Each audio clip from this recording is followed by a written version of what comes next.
combat. Depuis la semaine dernière, le Seigneur m'avait déjà préparé cette parole pour partager avec l'Église. J'espère et je crois en Dieu que durant les autres jours à suivre, les bien-aimés sœurs et frères pourront être avec nous. Mais aujourd'hui, le Seigneur a mis dans le cœur de ceux qui sont ici d'être parmi nous. Donc nous allons partager avec vous cette parole que nous allons apprendre à être aptes au combat. Mais pour être aptes au combat, nous allons commencer aujourd'hui, le premier jour. Nous allons apprendre à identifier notre ennemi. C'est qui notre ennemi? Nous allons lire dans le livre de Juges, parce que nous allons apprendre aujourd'hui avec Gédéon, cet homme spécial que le Seigneur a choisi pour vaincre les ennemis du peuple de Dieu. Et nous allons le lire en Gédéon. Nous allons lire 6, 7 et 8 durant ces jours. Mais aujourd'hui, nous allons commencer par Gédéon, chapitre 6, le verset 1.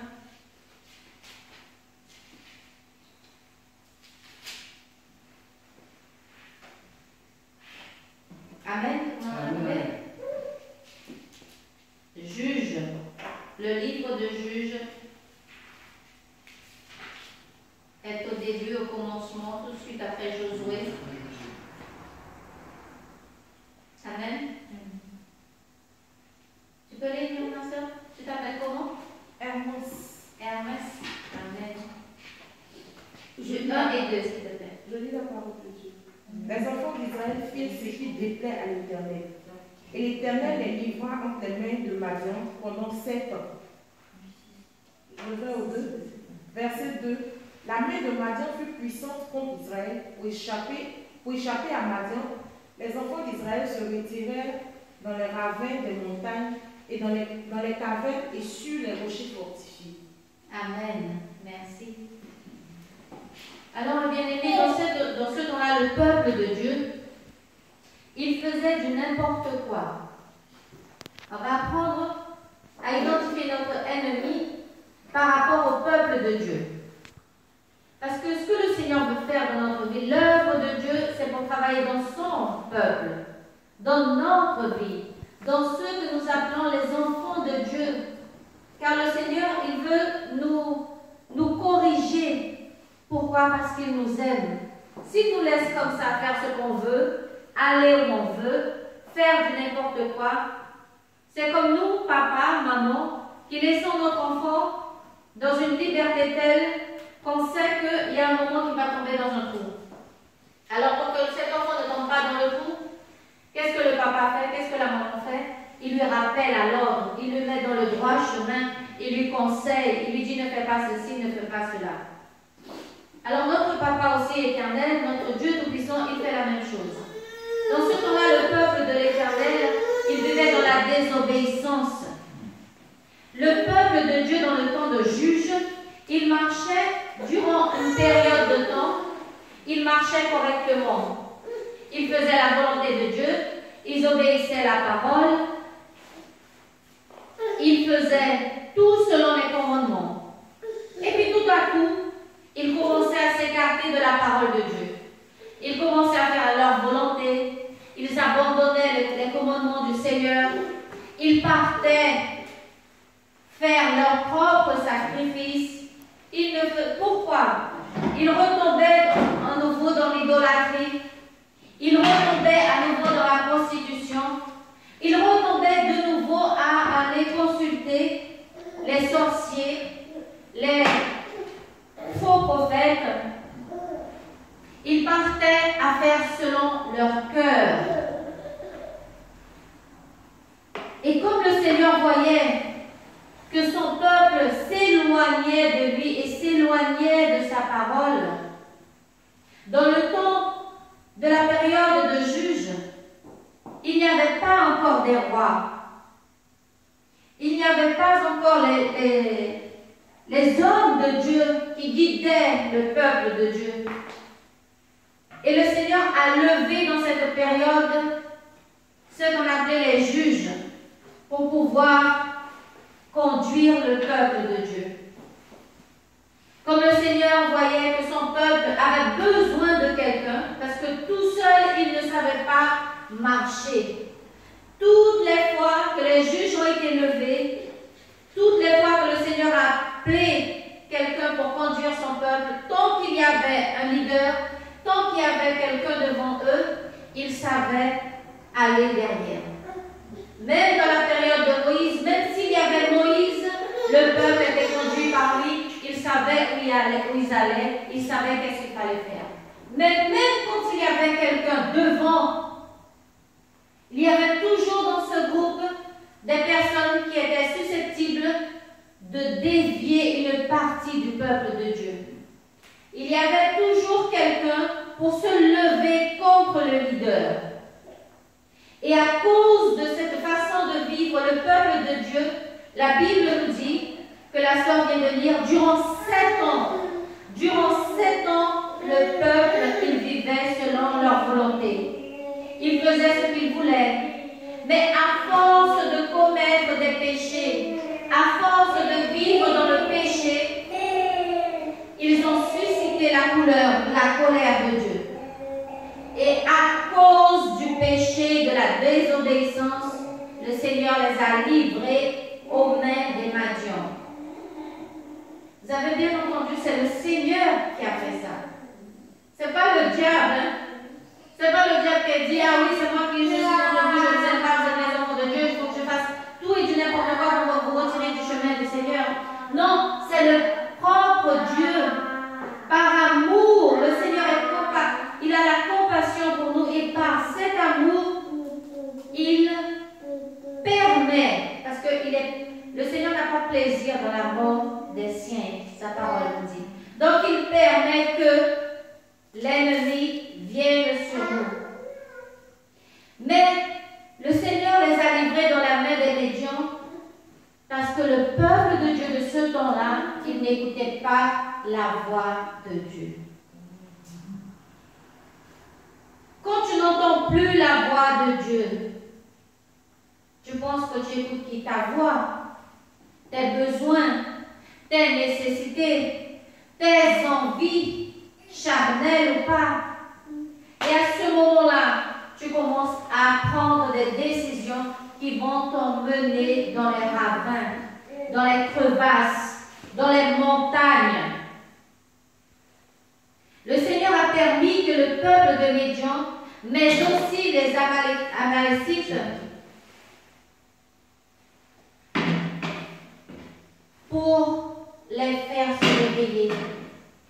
Donc ils étaient en train de faire ce qu'ils voulaient. Donc tout va bien.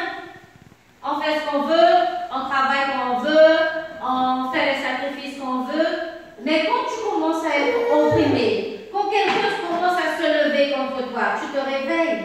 Tu dis quelque chose se passe. Vous savez, quand on a un mari, et tant que tout va bien à la maison, on a la tendance de laisser tomber les beaux cheveux, on a la tendance de laisser, de bien s'habiller pour que le mari nous regarde et ait plaisir de nous voir. On laisse ça tomber, les années commencent à passer, on prend de mauvaises habitudes et on ne veut pas savoir de monsieur. Mais quand on entend dire que, parfois on n'a même pas vu, hein, mais si on entend dire que quelqu'un menace de prendre ma place, à ce moment, tout change. Tout change dans la vie d'une femme. Elle commence à bien s'habiller, elle commence à bien se coiffer, elle commence à faire les ongles, elle commence à faire plein de choses, elle se change. Pourquoi? Parce qu'elle a peur que l'ennemi vienne prendre sa place. Mais ce n'est pas différent aussi pour le peuple de Dieu. Parfois, nous avons l'opportunité d'être à l'église. Parfois, nous avons l'opportunité de faire quelque chose pour le Seigneur. Nous avons toute la liberté. Et ici, et encore, je veux dire qu'ici en France, ce n'est pas toute la liberté, je pense que vous en Afrique, c'est un peu comme nous au Brésil. On a cette grande liberté. On va et vient à l'église, on visite des églises, on fait l'œuvre de Dieu, on peut aller crier dehors, on peut faire tout ce qu'on veut par rapport à la religion. Mais ici en France, on est encadré. On ne peut pas se permettre de dire, ah, de l'après-midi, les sœurs, venez, on va préparer quelque chose ici pour que les personnes viennent à l'église. On ne peut pas. Il faut que tout soit dans la loi, tout soit encadré, tout soit permis, parce que sinon, ils viennent, ils cassent tout, ils nous mettent en prison. Et à ce moment-là, qu'est-ce qui se passe? Deux choses, les gens ont tendance à agir. Les uns, quand ils sont menacés, ils se renferment.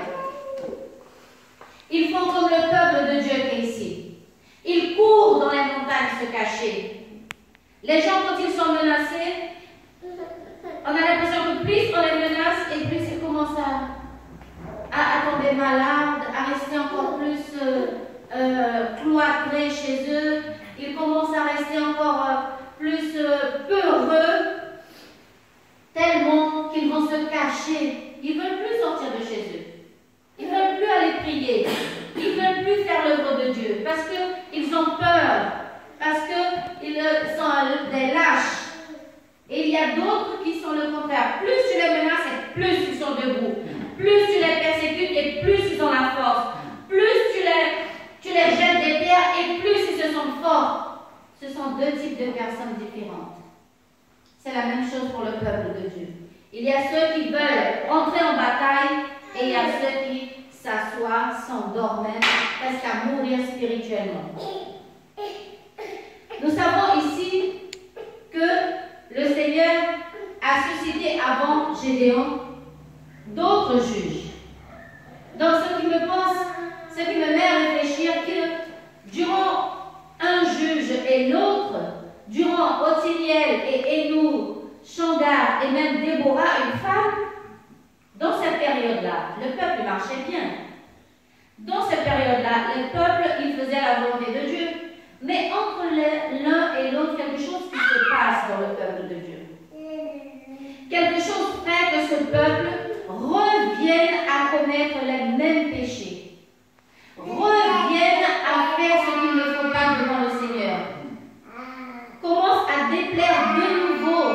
Pourquoi? Parce que dans cette période-là, il y a l'abondance qui arrive, il y a la paix qui arrive, et il y a aussi des personnes qui s'introduisent. Il y a des personnes qui rentrent et commencent à parler dans la tête du peuple de Dieu. Écoute, on n'a pas besoin de ce juge pour faire selon la volonté de Dieu. Nous-mêmes, nous allons faire nos sacrifices ici. Et quand on voit une partie est déjà partie dans le dévergondage, dans la prostitution, a commencé à tout refaire. Et puis tout d'un coup, tout le monde commence à faire la même chose. Puisque si un tel a fait, moi aussi je peux le faire. On peut le dire comme ça.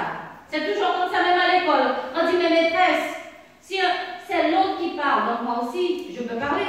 Puisque vous ne lui dites rien, tu ne tires pas ses oreilles, tu ne lui dis pas ce qu'il faut, donc moi aussi, je vais me permettre de faire. Et c'est comme ça que le peuple commence à retomber dans les mêmes procès de prostitution. Je vous ai averti que au début, le Seigneur m'a dit que pour aujourd'hui, et c'est pour ça que j'avais autre chose en tête, c'est que pour aujourd'hui, nous avons besoin d'identifier qui est notre ennemi. Pour pouvoir savoir dans quoi je vais prier. Je vais prier pourquoi? Je vais prier contre qui? Si je ne sais pas qui est mon ennemi, je peux commencer à prier dans tous les sens et je ne vais pas toucher mon ennemi. Je vais commencer à prier même contre mon frère, ma soeur, mais mon véritable ennemi ne sera pas touché. Il ne sera pas atteint. Il ne sera pas vaincu. Pourquoi? Parce que je suis en train de prier contre tous, mais contre celui que je dois prier, je ne prie pas. Alors on va se poser la question ici, Madian, c'était le peuple que Dieu a suscité contre son peuple Israël. Madian, c'était le fils d'Abraham et de Kéouta, une épouse, encore une autre d'Abraham. Et eux, ils ont fait des enfants. Kétoura a fait d'autres enfants, et c'est ce qui est difficile dans les Bibles en français parce que chacun a une traduction et un mot différent. Donc Kétura, il a fait un enfant qui s'appelle Médian. Donc c'est un des ennemis d'Israël que la Bible parle ici. Et ceux-là, ce sont ceux que Abraham, après, avant sa mort, il les a donné des héritages et il les a envoyés loin, bien loin de son fils Isaac. Et ce peuple-là est parti vers l'est de l'Orient. Aujourd'hui, je pense que c'est la Jordanie, quelque chose comme ça. Le deuxième peuple ici, les ennemis d'Israël, nous parlons des ennemis d'Israël, c'est les Amalécites. Les Amalécites, ce sont les descendants d'Ésaü, le petit-fils d'Ésaü, avec Adam. Et ce sont les nomades, les Égyptiens. Eux, ils sont partis aussi vers le sud de la Judée. Et il y a encore une troisième personne que le Seigneur nous parle, ce sont les fils de l'Orient. Donc il y a trois ennemis. Mais ce qu'ils ont en commun, c'est qu'ils sont les ennemis d'Israël. Ce sont des personnes qui font partie au début de la même famille. Ce sont les enfants d'Abraham. Donc ça veut dire que ce sont les demi-frères. Ce qui veut dire que ce sont nos frères à nous. Nous sommes attaqués, mes bien-aimés, par nos propres frères et sœurs dans l'Église. Quand tu as un problème chez toi, quand on regarde dans la famille, les premières personnes que tu as des problèmes, c'est avec qui? C'est avec ton frère, c'est avec ta soeur, c'est avec ton cousin, c'est avec quelqu'un de la famille. Tu veux vaincre les choses, tu veux évoluer, tu veux grandir, mais tu as toujours quelqu'un dans la famille qui t'observe, qui te regarde, qui t'envie. Tu as toujours quelqu'un dans la famille, tout près de toi, qui est là à t'observer, à te regarder, à te jalouser même. Il est jaloux de toi. Mais ça, ce n'est pas que ici. Ça vient de très, très longtemps. Ces personnes-là, ces trois types de peuples, les Madians, les Amalécites et les fils de l'Orient, ce sont trois types d'esprits mauvais qui rendent le peuple de Dieu. Avant que je parle de Gédéon, avant que je parle du combat qu'il va mener, il faut qu'on sache qui est ce peuple qui était en train de dévaster la terre. Nous avons ces personnes-là qui possèdent des esprits malins d'intimidation. Parce que comme la sœur vient de lire dans Juge 2, la parole de Dieu dit ainsi, Madian fit sentir son pouvoir à Israël, et c'est à cause de Madian que les Israélites aménagèrent dans les montagnes, les crevasses, les grottes et les endroits escapés. Ces personnes-là, les Madians, ils avaient un esprit d'intimidation tellement grand que le peuple de Dieu était obligé d'aller se cacher. Ils les intimidaient d'une façon telle qu'ils laissaient leur maison, ils laissaient tout ce qu'ils avaient et qu'ils couraient se cacher dans les montagnes, dans les cavernes. Vous imaginez, quand toi tu es au travail et quelqu'un t'intimide, quand tu es au travail, c'est pas « ah, j'aime pas cette personne-là ». Tu sais, il y a toujours quelqu'un là imposant comme ça sur toi. Quelqu'un qui veut montrer qu'il est meilleur que toi. Et toi, tu es là, et tu dis, je vais balayer que ça pour que je n'aille pas vers là-bas parce qu'il y a la collègue qui est là-bas. Là, si elle me voit aller balayer par là-bas, elle sera fâchée. Ça, vous comprenez l'esprit d'intimidation? Quand les gens sont là comme ça sur toi, à t'intimider, à t'exiger des choses, à vouloir que tu fasses des choses, tu te sens dans l'intimidation que tu préfères partir. Tu préfères abandonner. Moi, ici, j'ai vécu des moments difficiles ici à Tours. J'ai fait un stage. J'étais en train de faire une formation, et dans la formation, vous savez qu'il y a le stage. Et dans ce stage-là, j'avais la tutrice. Et cette tutrice, elle m'a tellement opprimée. Elle m'a tellement, je voudrais dire, pour chasser, merci, que je me suis vue avec J'ai pris une décision qui m'a fait tellement mal, mes soeurs. J'ai pris une décision, mes frères aînés, que j'ai dit après, Seigneur, pourquoi j'ai fait ça? Vous savez, elle m'a giflé. Et je n'ai pas levé un doigt. Je n'ai pas levé un doigt contre cette femme. J'ai pris les dispositions légales, on va dire. Mais je n'ai pas été contre elle. Quand je dis ça à ma famille, à mes enfants, ma fille aînée a dit, maman, réellement le Seigneur est dans ta vie. Parce que cette femme-là qui t'a giflé, elle ne sait pas ce qu'elle aurait pu vivre dans ta main. Cette femme-là qui t'a persécuté, elle ne sait pas qui tu es. Qu'elle a sauté même, en portugais on dit qu'elle a sauté une, comment on appelle ça? Une haie, hein? une barrière. Comment on appelle ça quand on fait beaucoup de feu là? Voilà, c'est ça. Pourquoi? Parce que à la maison, on sait qui j'étais.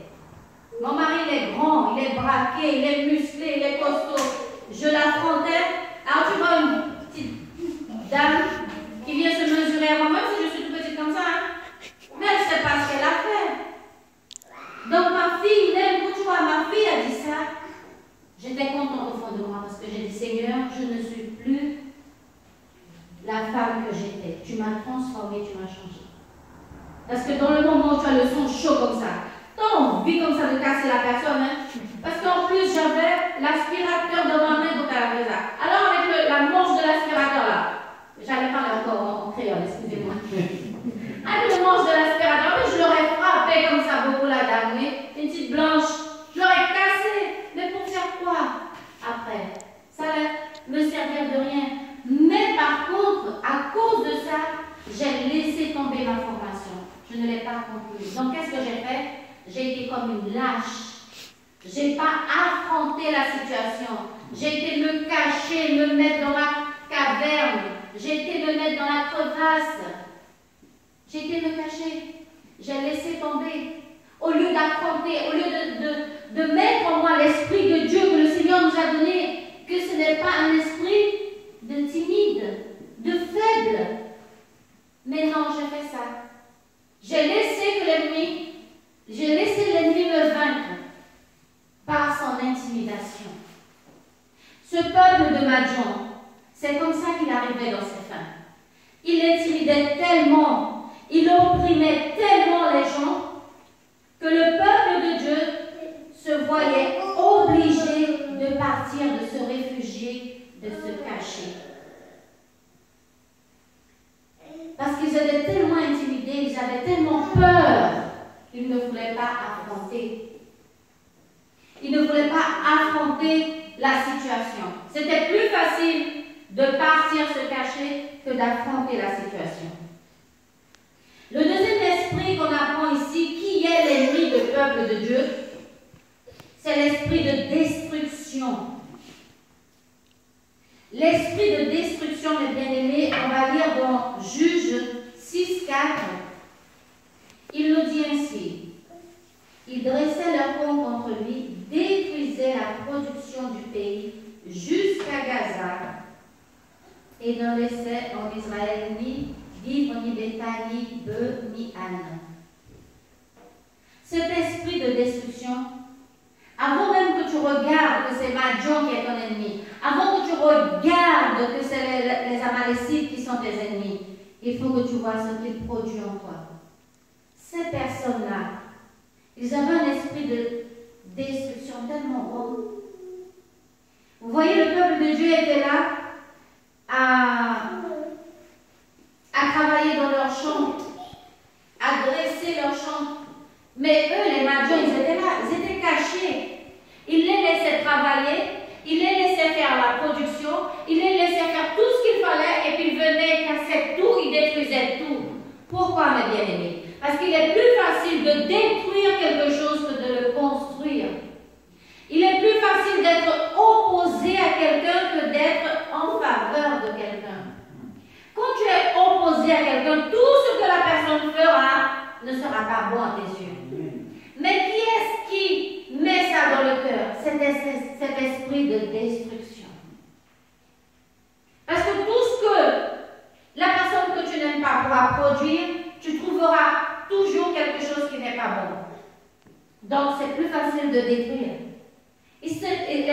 Madians, ils étaient là, ils étaient cachés.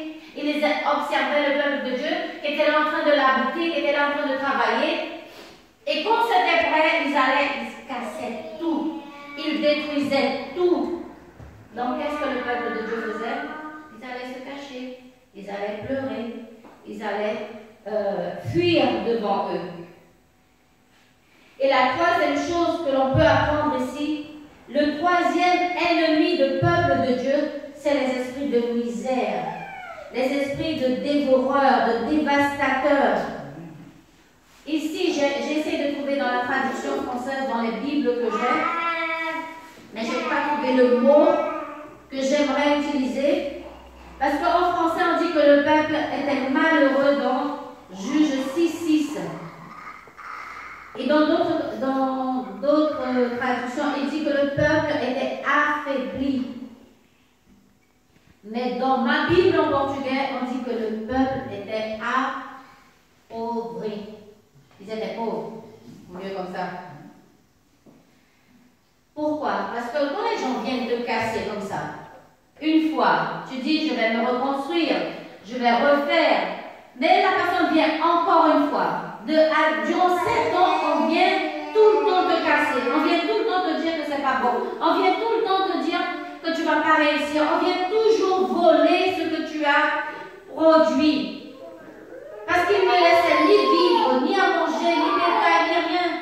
Donc, à chaque fois que tu produis quelque chose, la personne vient, elle te prend. Tu peux vivre n'importe où. On peut vivre dans une caverne, on peut vivre dans les montagnes, mais tu ne peux pas vivre sans avoir de quoi manger. Si toutes les fois que quelqu'un vient t'apporter à manger, du bon manger, avec de la vitamine, une bonne nourriture, il y a une autre personne qui vient te dire « Ah, mais ça, c'est pas bon, ça va te faire mal. Ne mange pas ça, vomis ça, rejette ça. Ça, c'est pas bon. Il faut que tu manges ceci, il faut que tu manges cela. » Il y a un moment, toi-même, tu seras affaibli parce que tu n'as plus rien à manger. Tu n'as pas de quoi te nourrir. Donc, cet esprit dévastateur de misère, c'est un esprit qui rôde les personnes qui sont comme des Madians, des personnes qui sont comme des Amalécites, des personnes qui sont des voleurs. Ils viennent voler ce que le Seigneur t'a donné. Alors, au lieu, mon bien-aimé, ma soeur, mon frère, de te battre contre les Madians, contre l'homme, contre la femme, la Bible nous enseigne, et j'aimerais que ma soeur, tu peux chercher pour moi Éphésiens 6:12, s'il te plaît. Quand tu as identifié c'est qui tes ennemis, maintenant tu sais que tes ennemis, ce sont les esprits malins d'intimidation. Maintenant tu sais que ton ennemi, c'est l'esprit de destruction.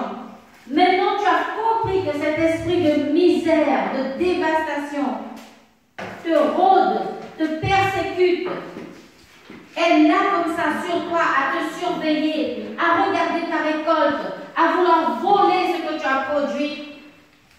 Maintenant, tu dois rentrer dans le combat. Et quand tu vas rentrer dans ce combat, parce que maintenant tu as identifié pourquoi tu n'avances pas, pourquoi tu n'arrives pas à produire, à grandir. Au tout début, on a parlé, parce que tu n'entends plus la voix de Dieu. La voix du Seigneur. Tu commences à faire ce que tu veux, tu commences à marcher où tu veux, tu commences à croire ce que tu veux, et tu n'entends pas la voix de Dieu. Mais maintenant que tu as identifié quels sont les problèmes, parce que je ne suis pas ici pour juger personne, moi-même j'ai mes difficultés, moi-même j'ai des problèmes, moi-même il faut que de temps en temps, il faut que je me rappelle alors, et que le Seigneur me tire les oreilles et me dit non, ici tu as mal fait. Même quand on est sur Facebook, parfois on poste quelque chose. Quand j'ai posté, j'ai dit mais Seigneur, pardonne-moi, ces paroles que j'ai mises, c'était pas comme ça qu'il fallait mettre. Il fallait que je fasse d'une façon différente. Moi-même j'ai mes problèmes. Je ne suis pas là pour identifier personne. Écoute ma soeur, ça c'est ton problème. Il faudrait mieux que tu utilises du rouge parce que le noir ça ne te va pas bien. Ça c'est mon opinion. Mais toi tu dois voir avec Dieu. Qu'est-ce qui t'empêche d'avancer? Qu'est-ce qui t'empêche de grandir? Qu'est-ce qui t'empêche d'écouter, d'entendre, de comprendre la volonté de Dieu dans ta vie. Et quand tu as identifié tes ennemis à toi, pas celui de ton voisin, pas celui de ton frère, pas celui de ta soeur, à toi, car c'est avec toi que le Seigneur parle, c'est avec toi que le Seigneur a choisi, c'est toi qui l'as choisi, c'est avec toi qu'il a quelque chose. Donc il faut que tu identifies tes ennemis. Quand tu les as identifiés, nous allons lire maintenant pour savoir comment on va se combattre. Je lis la parole de Dieu, Éphésiens 6, verset 12. Car nous n'avons pas à lutter contre la chair et le sang. Oui, non, 6, 12. C'est ça? Oui. Car nous n'avons pas à lutter contre la chair et le sang, mais contre les dominations, contre les autorités, contre les principes de ce monde de ténèbres, contre les esprits méchants dans les lieux célestes. Amen. Est-ce qu'on a compris la parole de Dieu? Est-ce qu'on a compris la parole de Dieu? Amen. Est-ce que vous avez compris que ce n'est pas contre ton frère que tu dois lutter? Est-ce que tu as compris que ce n'est pas contre ta sœur que tu vas lutter? Est-ce que tu as compris que ce n'est pas le peuple de Madian qui vient sur toi? Est-ce que tu as compris ça? Amen. Amen. Église, vous avez compris? Amen. Qu'on ne lutte pas contre la chair. Donc quand la dame, elle m'a tapé là, de suite, par rapport au péché qui est en moi, j'ai pensé en 2-3 secondes, vite fait. Je prends le bâton qui est dans ma main et je tape la dame, je la casse. Ça c'est moi, ça c'est ma chair. Ça c'est mon envie. On a envie de l'étrangler, de la tuer, on a envie. Il ne faut pas se mentir. On a envie de le faire. Mais, je me rappelle, Seigneur, ce n'est pas contre la chair que je dois lutter.